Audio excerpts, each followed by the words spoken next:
Hello, everybody, and welcome back to our podcast. I don't actually know if we have an official name, but welcome back. So today, who am I here with? Tell me a little bit about yourself. Yeah, my name's Joshua Lauerbeck. I am the president of the UTSanAntonio Pickleball Club. I've been the president for this is my second year now, and yeah, I'm happy to be here. Okay, so what made you interested in pickleball? So it actually started. I did 2 years over at a school in Florida, and they randomly had an intramural pickleball tournament. And I was like, well, I think I seen a couple of clips about that, so maybe I'll just go and try it out. Mhm. Um, I went and played in it. I got my butt whooped, and I was like, oh, this is awesome. And so I kept on playing by myself for a little bit, and then when I moved here, got involved with the pickleball club and just started playing more and more and more, and here I am. Okay, so you're a transfer student then. Do what? Are you a transfer student then? Yes, transfer student. Oh, so you transferred into your junior year, like becoming a Yeah, junior? into my junior year. Yeah, Oh wow! Wait, so Florida to here? yeah, Florida to here. I'm Wow. originally from East Texas. Went from East Texas to Oh, Florida oh, wow. to here. Oh, military kid? No, I just like driving. Okay. Well, there you go. Yeah, So let's talk about the club. yeah, When did it start? Do you know when it like started? Did yeah. you make it from scratch? Or are you like one of like the passed down presidents? So the club as a student organization has been around for I think 4 years now. So when I hopped on, it was mostly just the open play on campus, and then if there were people who were more competitive, they went out and played individually and did tournaments by themselves. Mm. So, and I'm sure we'll get more into it, but the club as an organization, as an on-campus student org, has been around for about 4 years. But there's another half to it that's just now kind of picking up. Oh, really? Yeah. So I guess when you first started, was there like a lot of people, or was it kind of still like in the works? Like people were still kind of figuring out what pickleball was. Yeah. Well, it's definitely, and I think to now people are still trying to figure out what pickleball is. But yes, it was mostly just people who had a break in their day would come to the open plays over at the rec on Wednesdays and Thursdays. Nice. And I think when I hopped on, the org size was a little less than 200, which is a lot, but you also have to understand it's mostly just a backyard game that people go and play in their free time. It's not Yeah. like we're hosting social events in study rooms every week or doing meetings like that. Mhm. It was mostly at that point just, hey, if you're free, we got some paddles at the rec if y'all want to, come play. Yeah, So and yeah. could you like rent paddles from the rec, or like everybody kind of just like, oh, free for all? Yeah, so the rec has, I think it's something about 8 paddles Oh. that you can check out with your student ID. Same for balls. And then the club actually owns about 10 paddles that we also hand out Oh, at those nice. open plays if the rec runs out of paddles, because that happens a lot. There's a lot of people who don't have their own paddles Yeah. that just kind of come and pick up whatever's available. Oh, okay. Yeah, because I feel like pickleball just like blew up. Like Yeah, I feel like what, a year ago? yeah. Correct me if I'm wrong. Maybe 2 years ago. Pretty much. I mean, I think the big boom, maybe on the professional and uh, I'm not going to say adult because we're all adults, but the older, the older generation, they probably picked it up about 5 or 6 years ago, and I think that's when the professional tournaments really started kicking off, and it became Yeah. this thing that people started seeing highlights on their social medias. Not necessarily everybody's playing it, but people start noticing it. Yeah. Definitely as a backyard sport, as people go out and like play on tennis courts or on their driveways or something. It's definitely picked up the past like 2 or 3 years. Yeah, because I don't know. Maybe I've been living under a rock, but like I only found out about it when it started blowing up. Like a year ago, and Yeah. I just started playing easy like with my family because it's like not like I don't know how to explain it. How would you explain pickleball? So it's this weird thing where there's half of people that think of it as the backyard sport. Okay. There's half of it that are like, oh, there's some people at the community center that play this. That's cool. And there's like a 1% of people that actually know that this is a professional sport. It has leagues all over the world. We just shyly didn't make the Olympics. I mean, it's been this big thing, but it's been pretty niche up until probably about now. It's really exploded. Yeah. But yeah, it's been a very niche thing for a Yeah. while. Yeah. And then, so when it comes to like your club, right? Mhm. And like all clubs on UTSanAntonio or at UTSanAntonio, they're pretty easy to find on Rowdy Link. But Yeah. like, how is it when it comes to creating them? I know that you maybe not didn't create this one, but like, if you, I guess, do you know how hard it is, or Like if how it's to hard? create a student org, or Yeah, just didn't work here. yeah. So Rowdy Link actually has it set up really nice where if you want to start a club, there is a form on the Student Involvement Center Okay. page, and you just fill it out and they approve it. I think some of the requirements are you have to have 3 officers with you. So Oh. if you get together, and I'll use Guitar Club for example, if you and 2 buddies really like playing guitar and y'all want to start a guitar club, you fill out that form, assign positions, and go from there. Oh. So you didn't do that, right? But No, like no. you just that's what you've been told. Yeah, I guess. that's what I've been told. That's what I've looked into on Rowdy Link. And like I said, I did 2 years in Florida as well, so they Yeah. have a similar Oh. system. Okay. But yeah, Nice. So is pickleball considered like an intramural sport here then? there are intramurals. Oh, So okay. the rec will host intramurals through IM leagues, and they'll Okay. do men's doubles, women's doubles, So it's mixed like doubles, separate from singles. you Yes, they'll do guys. separate. And then for us, it is a club sport. So when you talk about athletics, you kind of have this tier system where you have your varsity sports: basketball, football, volleyball. Mm-hmm. Then you've got your club sports: men's soccer, pickleball. You'll have a club volleyball team, club swimming, Right. things like that. And then you got the intramurals, which the school kind of hosts in itself. Oh. So do you guys like ever like cross paths? Like do you ever like intertwine?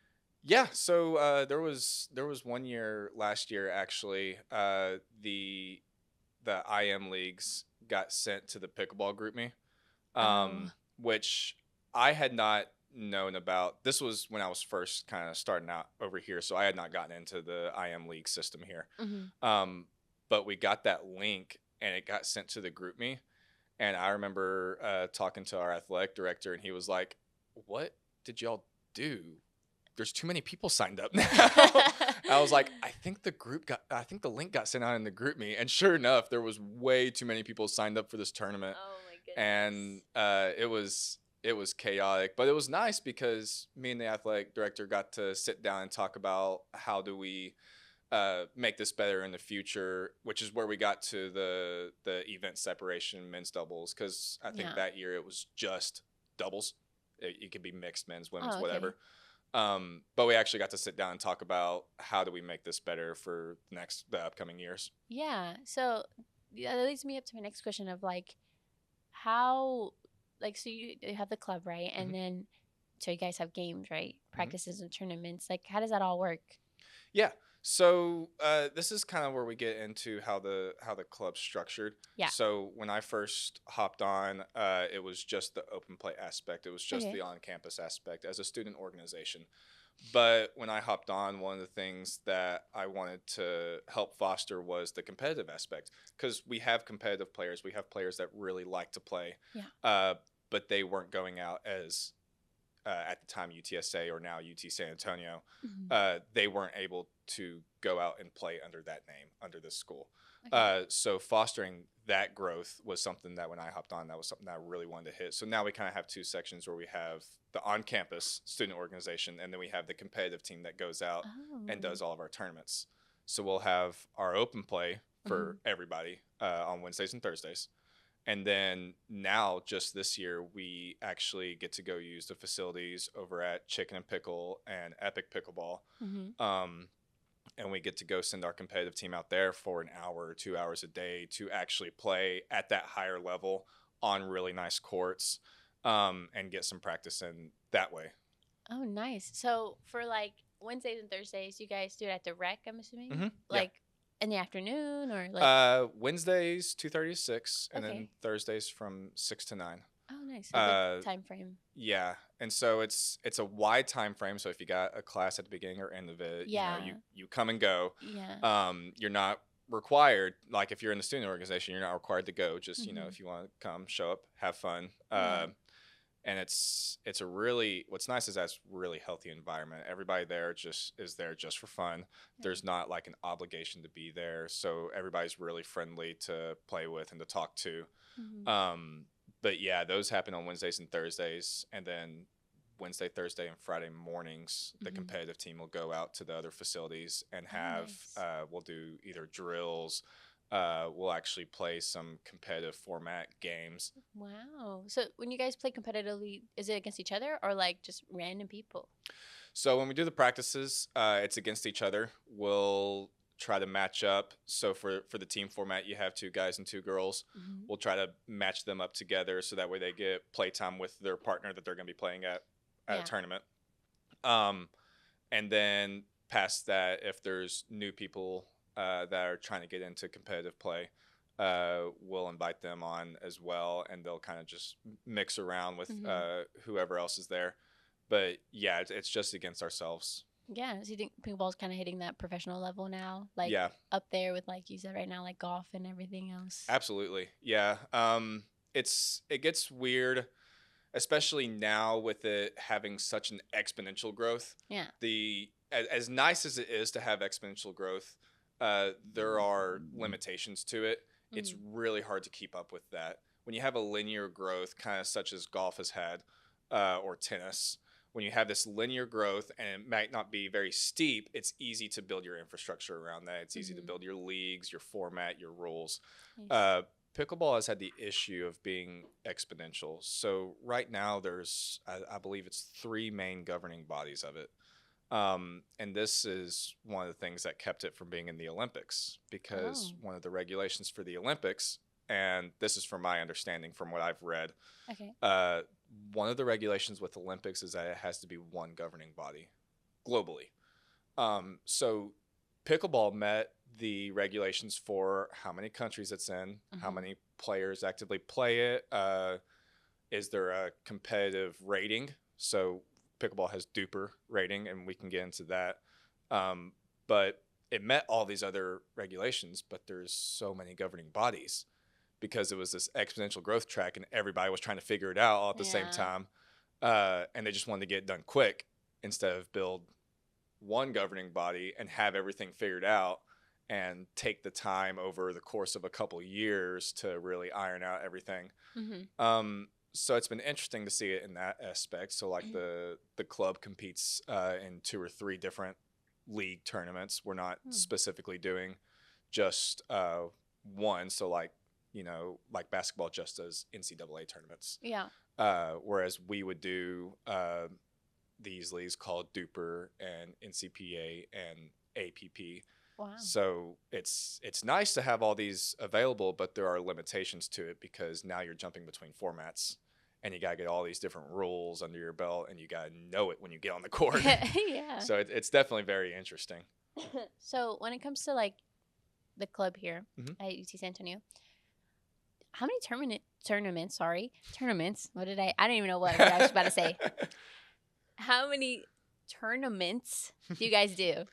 Yeah, so starting tomorrow, actually, we will have 6 weeks straight of tournaments in the area. And I think there's 1 week where we had break, and now we have a fundraiser tournament during that week. Wow. But I mean, there will be tournaments going on all the way through the end of the spring semester as well. So yeah, for right now, it's definitely an all year sport. Yeah. Yeah. So with all this like traveling and like going here, here, here, are there any like club fees you like new members have to pay or like We have a student organization of about 350 people now oh registered on RowdyLink. my Um, goodness. I'm not gonna Remember all their names right now. Tell do me all what? their names right All now. their names, gosh. So, anyways, so and they all just come and use the rec, and they come and play at open play, which the rec hosts one of those days, and then we host the Thursday. So it doesn't seem fair to me to charge all 350 club members No, yeah. $5 or $10 to come use a facility that they're already paying for. However, the competitive players, we want to try to cover a lot of the hotel, the travel, the registration cost. So we did do a club fee for them, and it was $35 this year, and that covers the whole year. Yeah, I was gonna say 35 is really good for like all the traveling you Yeah. guys do, practices, tournaments. Like, I would not complain about that either. Yeah, yeah. I think we found a good price, and we talked about it amongst the officers, and that's I think we have 16 players pay that. So there's a roster of 16 that we say, hey, we're gonna cover funds for y'all, or we're gonna do our best to cover funds for y'all for when y'all travel, and it's Yeah. just these 16 people. I mean, you're part of that 16, right? No, You no, don't play I am not. competitively? I do not play competitively. What? I go and help everybody out and get everybody the Oh my information they need. goodness. I played a little bit last year. I played there's this thing called challenger brackets at some of the tournaments, which when the school goes and does a tournament, it's a team of 4 that go and play another school. For challenger brackets, you can Mhm. do singles or you can do doubles just individually. So I did that a little bit last year, and I'll probably do the same thing this year where I go and do a challenger bracket. Um, but I try not to interject myself directly in that pool because I want to try to allocate that for. I want to try to allocate those funds specifically for people who are going to grow uh, both as a collegiate athlete, but also if they end up doing minor league or major league outside of college. Uh, that's not something that I see myself doing, but Yeah. that's something that these students might do.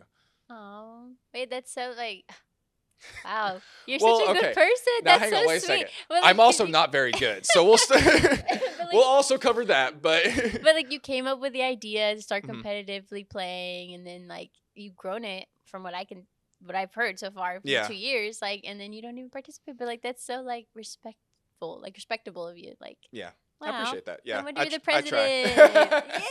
Yeah, Yay! I try. I'm also not. There are people that play on this competitive team that are at a completely different level that I could never get myself to play at.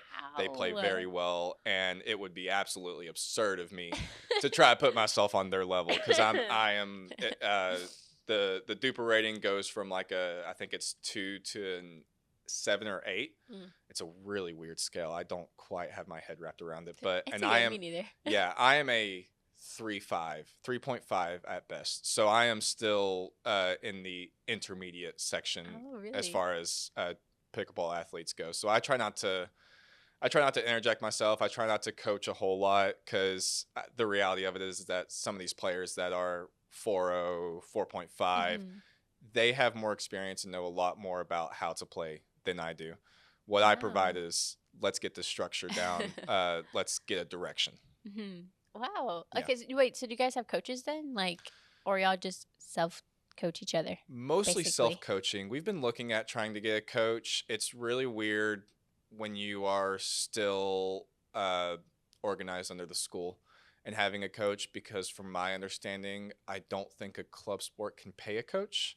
It's not something that I've looked into. I'm sure we could Hmm. pay it out of I think club they funds. volunteer. If That any, yeah, you cause can I volunteer think the boys absolutely. soccer have one, but Hmm. it's like I think he's like a volunteer coach. Yeah, and there's the rec has a way where you can fill out a form and they can be an authorized coach I for see. club sports.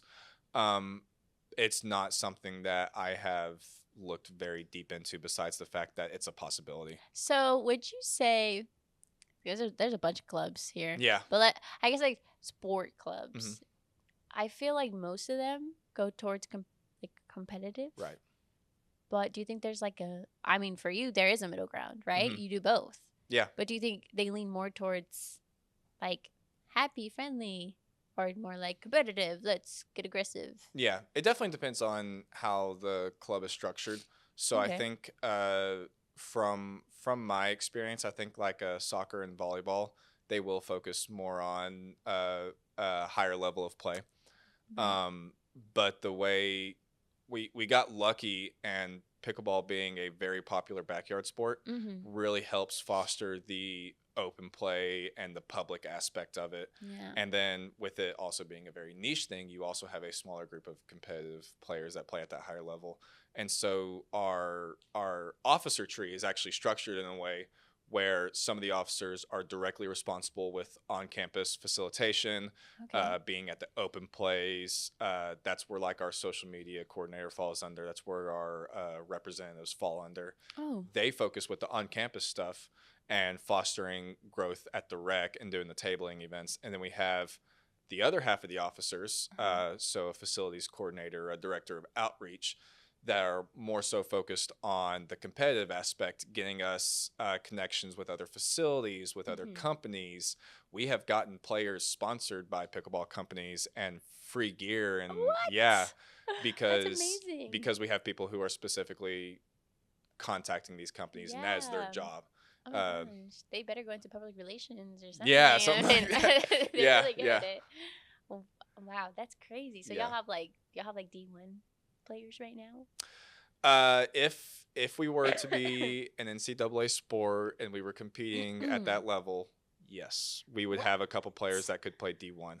Um, we would certainly not be the top school. Oh, Uh, I don't say that. yeah, I mean they could compete with them, but there's a lot of schools that have had their clubs for a while Yeah. and have really gotten to grow and do some crazy things. The first school actually just now got a varsity team for pickleball. Wow. It's Drury University. They have Oh, a varsity team starting this year. I'm gonna ask you a controversial question. Okay. Why is pickleball better than, let's say, tennis or ping pong? It is not.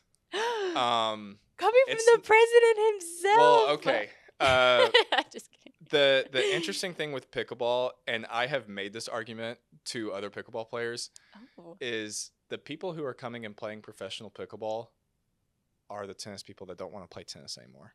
Oh. Um, and maybe you look at how Hot successful take. they were in tennis and you can make your own judgment call on that. Yeah. But the top players of tennis are not coming to play pickleball. They might play it in their backyard, Mm-hmm. but they're not coming to play pickleball. And uh, ping pong in and of itself is an incredibly just. I watched some of the national championships one time. It baffles me. I could never play ping pong like that in my I living know, room. I get it. So It's so crazy. Um, I wouldn't say pickleball's necessarily worse either. They each have their own skill aspects. The biggest difference between pickleball and tennis that you'll see is that tennis players, when they get on the pickleball court, they are so afraid of getting up closer to the net. They want to sit Oh. back on the baseline and they want to hit the ball as hard as they can to the other person's baseline because that's kind of how tennis works. Yeah. If you get up close to the net, then you get got, and there's a much wider court, and so if you go up close to the net, they're just going to hit it over here, and you're not going to be able to get it. Yeah. But it's different in pickleball with a smaller court. Wow. So, and I'm sure you'd see a similar thing if a pickleball player went to go play tennis. Um, right now, I think you will see pickleball dominated by tennis players who came over from tennis. There's Mm. very few primarily grew up playing pickleball. This is their sport. There's very few of those because it hasn't been around for so long. Yeah. Like Wow. I think the number one player used to play soccer. They came from soccer. Oh, oh, okay. They're They're multi-athlete. No, yeah, they're yeah. multi-athlete. That's good. So your final statement on that is that pickleball is not better, but it's kind of like where people fall to, Yeah, in a sense. yeah. I definitely agree. I definitely would say that. Yeah, it's Wow. it's getting up there to be in a sphere of its own, but I think right now it's mostly pulling professional athletes from other sports to come play Yeah. something that maybe they enjoy more. Yeah. Or even just like, I don't know, random people like me. Yeah, Like yeah, exactly. it just blew up, and then all of a sudden I find myself with like owning pickleball paddles Yeah, and like right. everything. I'm just like, where did this come from? Right? Yeah, Like, I yeah. just woke up and then boom, pickleball Yeah, was I just just I there. just walked over to Walmart and there was a pickleball section. Yeah, What? I was like, I hello. was I was actually astonished when I saw a pickleball section in Walmart and Academy, because I didn't know that they had their own freaking shelves, and so you can go and get like professional grade pickleball paddles at Yeah, Walmart and Academy, which I, is awesome. I know it's crazy. Yeah. Well, what's your favorite? What's your favorite part about the club? Your pickleball club. Um, I think I have two favorites, which does defeat the definition of a favorite. But my first favorite aspect of it is the community. Of Um, course. I think there's with a lot of sports, you get so tied into the competitive aspect that you lose this sense of, yeah, okay, I'll go play with someone who's never played before. Hmm. And that's really what the open play stuff is all about. It's all about getting these people who just had a break in their class and they're wanting to try new things, getting them on the court and having them play and showing them how to enjoy the game and not necessarily have to play better. Yeah. So that's been a really fun aspect, and I continuously will go to open plays every week, because although the competitive play it's incredibly skilled and it's super fun to watch, it's a different atmosphere when you go to the open plays. Yeah. And then I think my second favorite would be being a part of something that is going to be huge globally. I mean, we talked about the exponential growth. It is insane the amount of growth that is happening in the sport, and to be on the leading edge of that, to be having these conversations with university coaches and other presidents and league coordinators to find out how do we make this a standard? How do we make this the next football of America, which is such a long shot. But I mean, you talk about football in America the same way you talk about soccer globally, right? Right. Is pickleball going to be that next sport globally? And it's on track to. It absolutely is. And I think the more conversations that people have and the more collaboration there is, it will absolutely get to that spot. I mean, it could happen in the next 5 years. No, yeah. It's such a track, and to be a part of that is amazing. I mean, you get to talk with some amazing people who have really great ideas, and it's just an experience like no other. Yeah. So it sounds like you're like networking a lot. There's a lot of networking, absolutely. There's a lot of network. That's really good. Yeah. Wow. I mean, you already have made a big difference, I think, in the club already. Yeah. Like all the things you're doing for like the students, like maybe those students, who knows, will Right. end up doing something regarding pickleball Yeah. or something like that.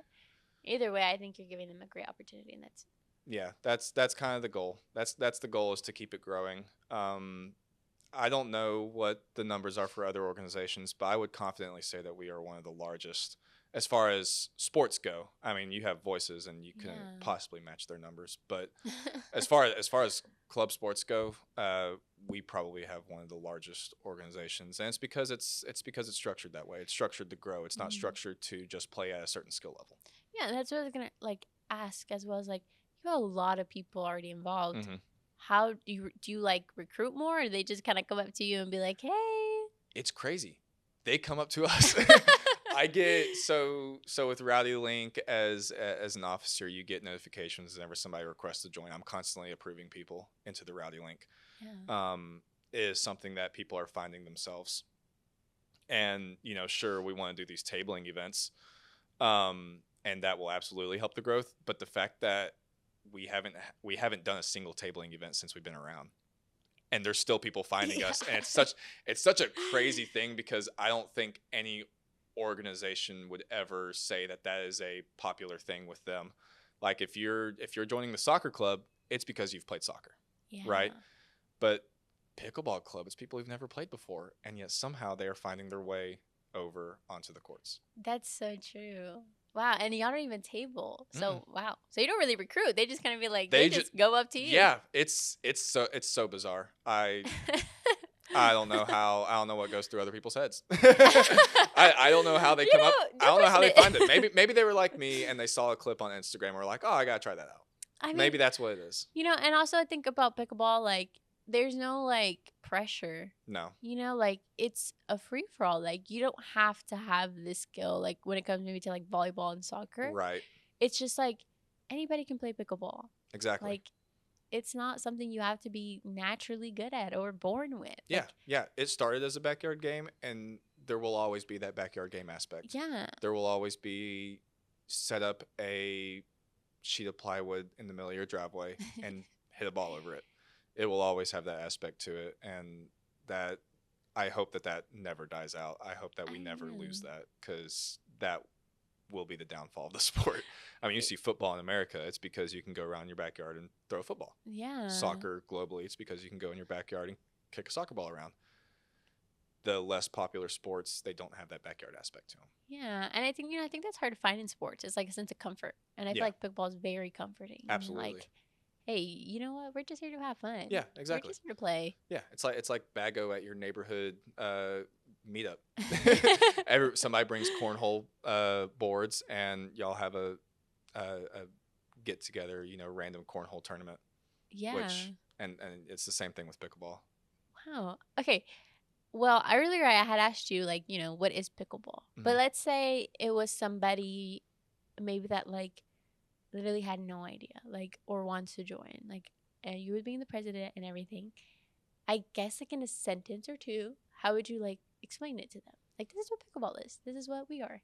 Yeah. Pickleball Club is an organization that is dedicated to the growth of this. Here's a paddle, here's a ball, go hit it over the net. Have fun. It's all there is to it. People will find the joy in it when they play it. And it's not something that we have to sit here and be like, okay, well, here's how you hold the paddle. Here's how you want to hit over. Now you want to hit directly to this person. Here's a paddle and a ball. Go have fun. Oh. That's how it should be. And I'm sold. That's how people grow to enjoy it. They don't grow to enjoy it by being forced to play a certain way. They grow to enjoy it by playing it the way they want to play it first. Yeah. By having fun. There you go. Yeah. Well, would you say pickleball is, like, kind of becoming the new golf in a way of, like, how people connect with each other and meet people, networking, like we mentioned earlier? Absolutely. 1,000%. It will overtake golf. I am 100% confident of it. Maybe not in the next 2 or 3 years, but you look a little longer term, and it's going to overtake golf. It's going to. I don't know if it'll overtake tennis, but it's doing a pretty good job at fighting it. Yeah, it will be up there in the most popular sports globally. Wow. Easily. Well, you personally, have you met maybe people that you are really close to now, or, like, a great networking experience while being, like, in the pickleball club? Oh, absolutely.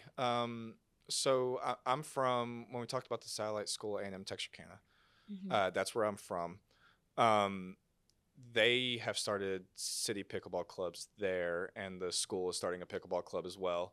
And people who I graduate with are becoming a part of this.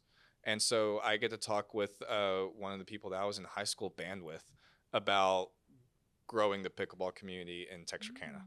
And then similar to the people here who are in San Antonio that I'm meeting now, I'm sure whenever I graduate and go on to do different things, and let's say they're still in San Antonio, I'm sure those conversations will continue to happen as to how we can keep on growing pickleball. So it's been the amount of contacts that I have in my phone has grown a whole lot since being a part of this network. And it's not people that you talk to one time and don't talk to again for a couple months. It's these people who you're constantly checking in on and being like, hey, what happened this last weekend? Yeah. Oh, have you met, like, your best friend, or, like, your best bud, or group of people here maybe, or lifelong friends? Who knows? Definitely some people that will be lifelong friends, people that I will probably check in with often outside of college, and people that have been friends who are also kind of joining in this path of pickleball growth with me. And I mean, me and my girlfriend right now, we play pickleball whenever we can. Pickleball makes love matches. Yeah, hey, it's a true statement. There is scientific fact, I tell you. We have proof right here. I'm sure you can find a statistic that proves that.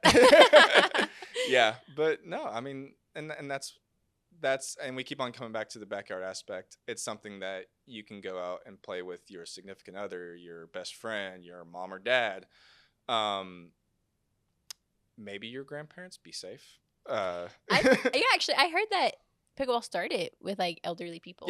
Yeah, it was a community center, not necessarily a retirement home, but I think in most cities you'll see the community centers are mostly dominated by the older generation. Dang, I don't want to mess with them. Oh yeah, they'll kick your butt. My girlfriend's grandfather was on chemo.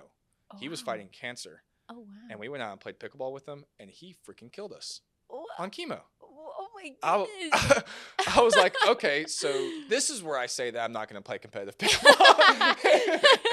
It's a weird thing. I mean, and these are also this is also an older generation that has been active, Hmm. and they are constantly going out and doing things like this. So it's definitely still a community within a generation. Yeah. Um, but yeah, it started with them. Yeah. Well, it's clear that pickleball is basically a free for all. Everybody can do it. Anybody can do it, kind of thing. Yep. But has there ever been like a misconception that you kind of want to be like, hey, that's not quite right? Um, I think a lot of tennis players throw a lot of hate on pickleball. Yeah, I agree. Um, because there's this thing where pickleball courts become on top of tennis courts. And so the tennis people are mad because they're losing tennis courts, which is totally valid. Hmm. Um, but I think one of the misconceptions is just how popular this is. You can take up 2 tennis courts from a community center that might get used once or twice a week and put pickleball courts there, and they will be filled 24/7, undoubtedly.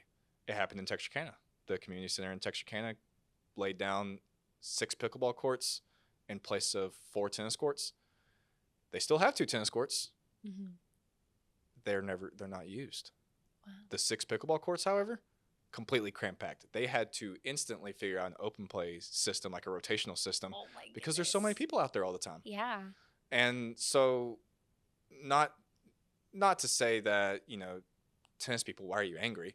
But I think the misconception is just how popular this is, how many people are actually going out and playing this on a weekly, on a daily basis. No, that's so true. Like I think whenever I started playing pickleball, it was like in the summertime, Hmm. and I was back in Houston, Yeah. and we have like these like tennis courts all around where I live, but like maybe 1 to 2 people were playing actual tennis. The rest were making it shorter Right. into like pickleball courts, Yeah. and then I was one of them. Yeah. But I try to Yeah. do both, but tennis is actually really hard. Yeah. So I humble myself, and then I just enjoy pickleball better. Yeah. And it certainly would not be a bad thing if the tennis courts were actually full. I think if people started going and playing tennis, then we would just have tennis courts and pickleball courts instead of trying to replace one or the other. Yeah. And every time I have this conversation with a tennis player, I'm like, well, look, get more people on the tennis court. That's what we're doing. We're getting more people on the Hey, pickleball just court. recruit. I just recruit. I don't know what to tell you. I mean, it's based on statistics, unfortunately, in some cases. But yeah, I think if tennis would get more people on the court, it would be a different story. Wow.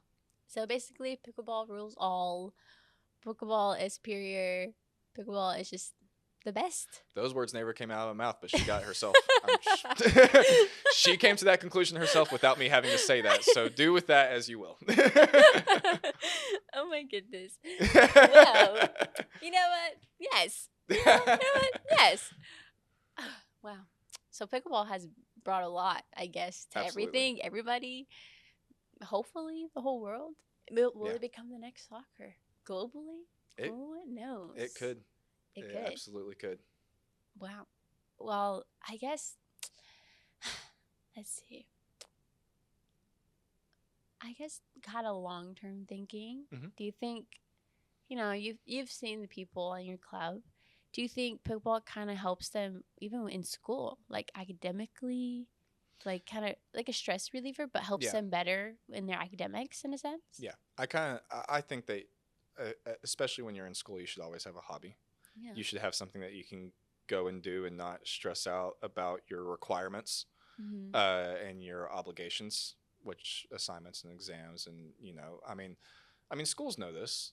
The UTSanAntonio will do like meditation days in the engineering building and Yeah. whatnot. Like, and so having another outlet for people, it's absolutely helpful.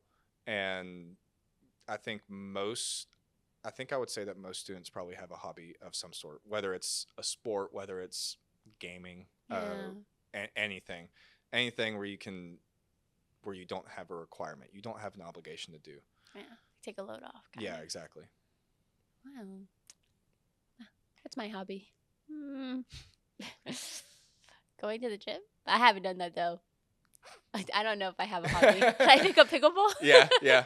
I used to before I was into pickleball, I got really into esports. Oh. Yeah, so that was my hobby. And I was a soccer player before I was a pickleball player.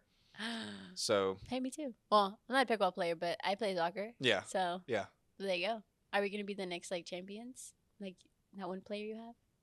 Should good. we? Could I?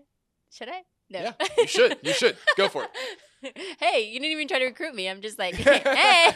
Yeah, no, it, the the current best player in pickleball right now is 18.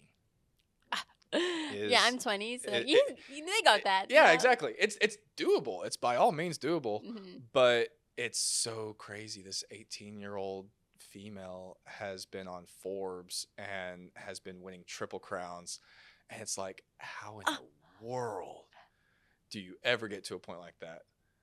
This is the best player in the world Holy. right now, maybe besides her doubles partner. Okay, quote him on that. He actually did say that.